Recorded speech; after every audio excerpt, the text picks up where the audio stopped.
Soyez les bienvenus sur ma chaîne de formation et d'éducation. Dans cette vidéo, nous décortiquons un sujet très important pour la maîtrise du langage et de la communication, c'est-à-dire le système d'énonciation. Que signifie énoncer? Comment le contexte influence-t-il le sens des mots que nous utilisons? Nous aborderons ensemble les notions d'énoncé ancré et d'énoncé coupé. Et à la fin de cette vidéo, nous analyserons ensemble deux situations d'énoncé ancré et coupé. Alors, restez avec moi pour tout découvrir sur le système d'énonciation. Le système d'énonciation, il regroupe l'ensemble des moyens linguistiques, qu'on va voir après, qui permettent d'insérer un énoncé dans une situation d'énonciation. Énoncé veut dire ou bien par la parole, ou bien par un texte écrit. Énoncer veut dire aussi s'exprimer oralement ou par écrit. Dans cette situation d'énonciation, il y a un locuteur qui parle ou écrit, et ce locuteur transmet un énoncé, un message, un discours à un interlocuteur à qui il s'adresse bien sûr, dans un lieu et un moment donné. Donc on peut dire locuteur ou bien énonciateur, émetteur, destinateur. Pour interlocuteur, on peut dire récepteur, destinataire, allocuteur. Le système d'énonciation répond aux questions suivantes. Qui parle? C'est le locuteur à qui il s'adresse. À l'interlocuteur. Quand et où? C'est le moment et le lieu de l'énonciation. Dans quel but? C'est l'objectif ou l'intention du locuteur. Prenons un exemple. Jamal dit à Rachid, demain tu dois revenir ici plus tôt pour que nous finissions à temps. Qui parle? Bien sûr, c'est Jamal, le locuteur, à qui il s'adresse à Rachid, le récepteur. Quand et où? C'est demain et ici. Dans quel but? C'est informer et conseiller. Jamal informe Rachid que leur rencontre sera le lendemain, c'est-à-dire demain, et Jamal conseille Rachid de revenir tôt et ne pas s'attarder. L'énoncé ancré, c'est-à-dire le discours, on dit l'énoncé est ancré dans la situation d'énonciation. On ne peut pas comprendre l'énoncé si on ne connaît pas la situation de l'énonciation. Prenons un exemple. Quelqu'un dit « Je viens te voir demain ». Donc, pour comprendre cet énoncé, il faut savoir qui est je, qui est le locuteur, qui est eux, c'est-à-dire l'interlocuteur, quand et demain, c'est-à-dire il faut savoir le moment où l'énoncé est produit. Il faut bien sûr savoir le lieu de l'énonciation pour comprendre le déplacement du locuteur vient.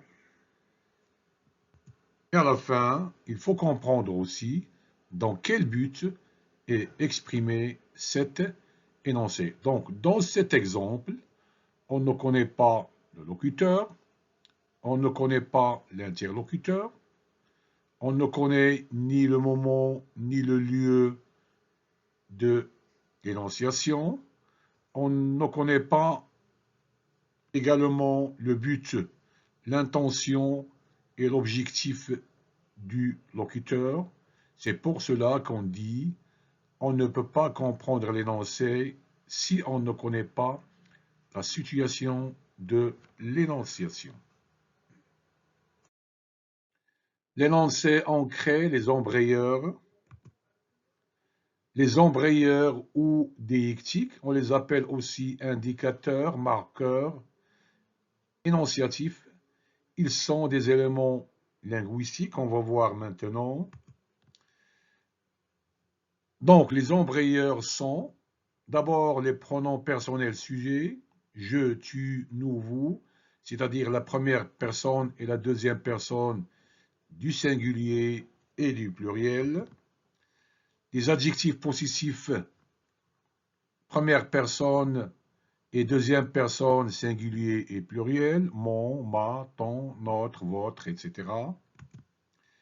Les adjectifs démonstratifs, ce, cette et c'est. Les pronoms possessifs, première personne et deuxième personne du singulier et du pluriel, le mien, le tien, le nôtre, les vôtres, etc. Les pronoms personnels toniques, moi, toi, nous et vous. Les indicateurs spatiaux de lieu ou bien de l'espace, ici, près d'ici, à droite. Les indicateurs temporels de temps, aujourd'hui, demain, hier. Et enfin, les COD ou les COI sous forme de pronoms personnels. Me, te, nous, vous. J'explique. Par exemple, ici on a je te conseille, donc te, ici c'est un complément d'objet direct, parce que je dis je conseille toi. Et tu me parles, ici me, c'est un complément d'objet indirect, parce que je dis tu parles à moi. On trouve ces embrayeurs dans le discours, c'est-à-dire dans l'énoncé ancré et non pas dans le récit. Dans un discours, le locuteur raconte un fait, un événement dans le présent.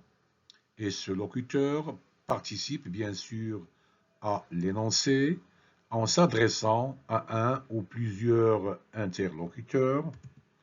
Dans un récit, le locuteur raconte un fait dans le passé, un événement dans le passé, et le locuteur ici n'a pas participé à cet énoncé. Exemple de discours.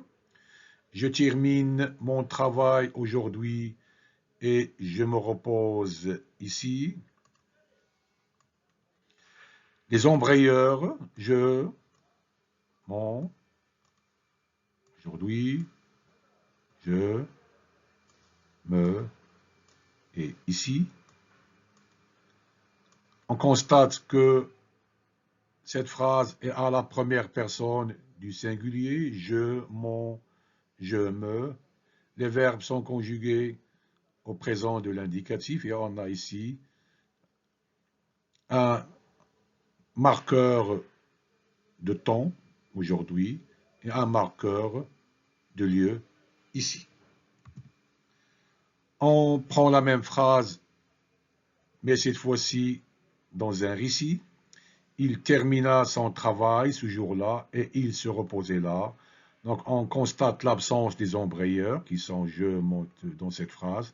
Donc ici la phrase est à la troisième personne du singulier. Ils sont, il, se, et les verbes sont conjugués au passé, termina, passé simple, et se reposer, imparfait.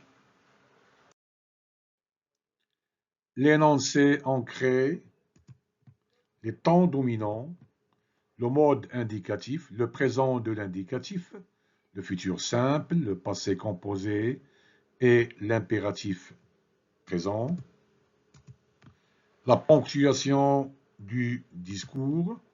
En général, et surtout dans les dialogues, on trouve un tiret, deux guillemets, deux points, point d'interrogation, point d'exclamation à la fin de la phrase, bien sûr, ou bien tout simplement un point. Exemple, voilà, un tiret, deux points, les guillemets et le point d'interrogation. On est toujours dans l'énoncé ancré. On va voir maintenant les modalisateurs. Ce sont des termes qui expriment l'attitude du locuteur par rapport à son énoncé.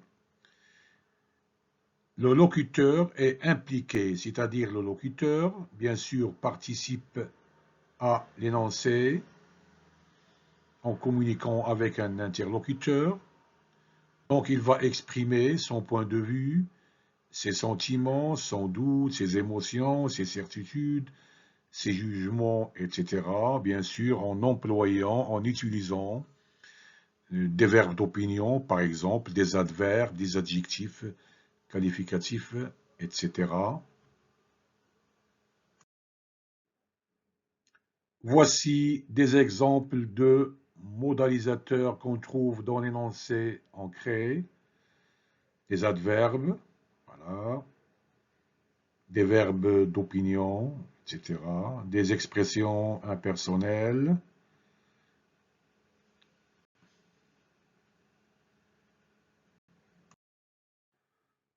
On passe à l'énoncé coupé, le récit.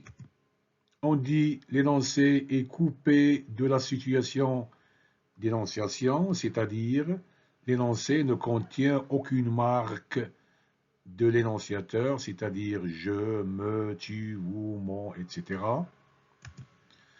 Ici, dans l'énoncé coupé, on peut comprendre ce que dit le locuteur, même si on n'est pas au courant de la situation d'énonciation.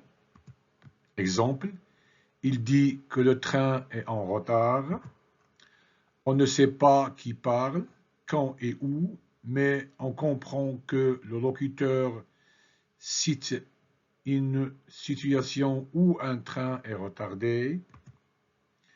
On ignore également quel train, à quelle heure, ou même dans quel lieu. Cependant, l'énoncé reste compréhensible parce que l'idée de retard de train est reconnaissable. L'énoncé coupé, les indices. Ici, il y a absence totale des embrayeurs. On ne dit pas embrayeur, mais on dit indice. Exemple, les pronoms personnels, il, elle avec S, c'est-à-dire la troisième personne du singulier et du pluriel. Les adjectifs possessifs, la troisième personne, singulier ou pluriel, son, ça, etc. Les pronoms possessifs, troisième personne du singulier et du pluriel. Les temps dominants, le passé simple, l'imparfait, le plus que parfait et le présent de narration. On peut utiliser le présent de narration dans un récit au passé. Pour savoir plus sur le présent de narration, allez consulter ma vidéo numéro 1 sur ma chaîne sur YouTube.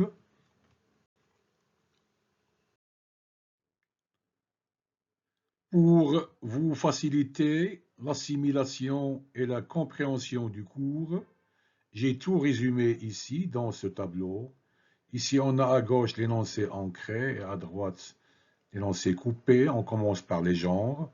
On trouve l'énoncé ancré dans les lettres, les romans autobiographiques, les dialogues, les pièces théâtrales, les journaux intimes, etc. L'énoncé coupé, on le trouve dans les romans, les nouvelles, les contes, les récits historiques, etc.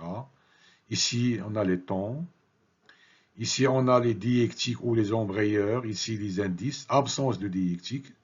Ici, pronom personnel sujet, adjectif possessif, pronom personnel tonique, pronom possessif, les marqueurs de lieu, d'espace, les marqueurs de temps, les marqueurs temporels, et les COD et les COI sous forme de pronoms personnels. L'énoncé ancré est toujours dans un discours, l'énoncé coupé est dans un récit. C'est rarement qu'on trouve un seul énoncé dans un texte. En général, un texte peut comprendre les deux énoncés, l'ancré et le coupé. En ce qui concerne les modalisateurs, on les trouve dans l'énoncé ancré, mais ici, dans l'énoncé coupé, il y a absence totale de modalisateur. Le locuteur exprime ses sentiments, ses émotions, etc. Les types de modalisateurs sont dans la diapositive numéro 9 dans cette vidéo. Analyse de situation d'énonciation. Analyse d'un énoncé ancré. On va ensemble analyser ce passage. Je vous laisse lire un instant.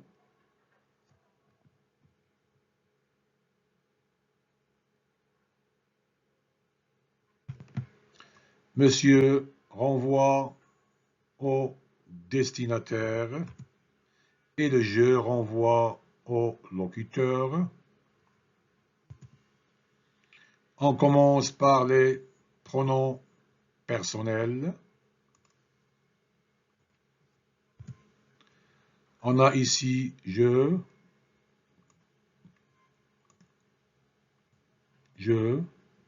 me,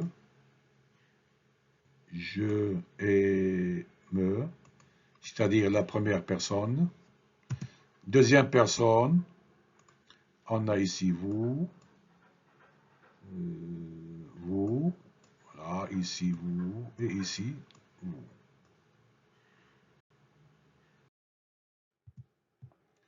Les temps de cet énoncé, on a le présent de l'indicatif, attends, et ici, et semblé. Le passé composé a été, voilà, ici, a été.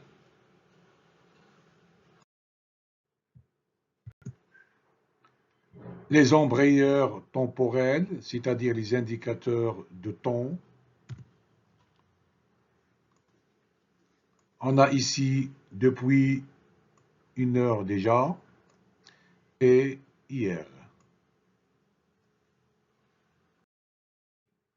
On termine cette analyse de l'énoncé ancré par les modalisateurs. Ici, le locuteur exprime ses pensées, ses points de vue, ses jugements, ses sentiments, ses émotions, parce qu'il est impliqué dans cette situation d'énonciation.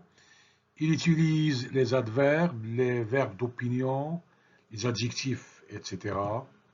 Ici, on a l'adverbe déjà.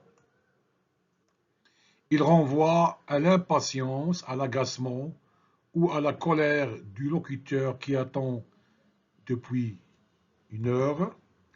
Grave conversation, ici un adjectif qualificatif, renvoie à l'importance, à la gravité du sujet, ou bien sûr à un conflit ou un désaccord entre les deux parties, entre le locuteur et le récepteur. Et enfin, on a le verbe sembler. Ici, le locuteur interprète l'état intérieur du destinataire.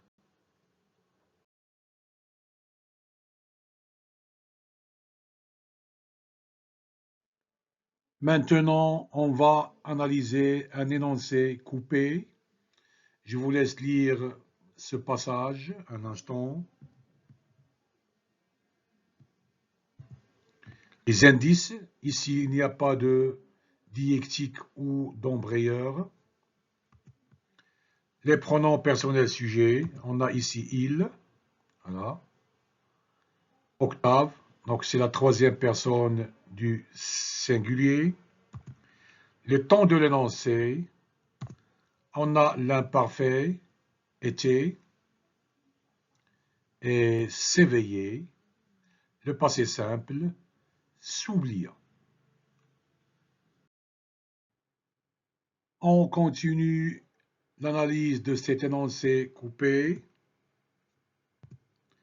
Les pronoms réfléchis, ce et ce ici, les pronoms réfléchis des verbes pronominaux. Ici, on a s'oublia et s'éveiller, S ici. C'est la troisième personne du singulier. Et les indices spatio-temporels. On a les indices de temps, le lendemain, dimanche, 1 heure, et les indices de le lieu, dans la chaleur des draps. Le cours est terminé. Merci de votre attention et à très bientôt dans une nouvelle vidéo.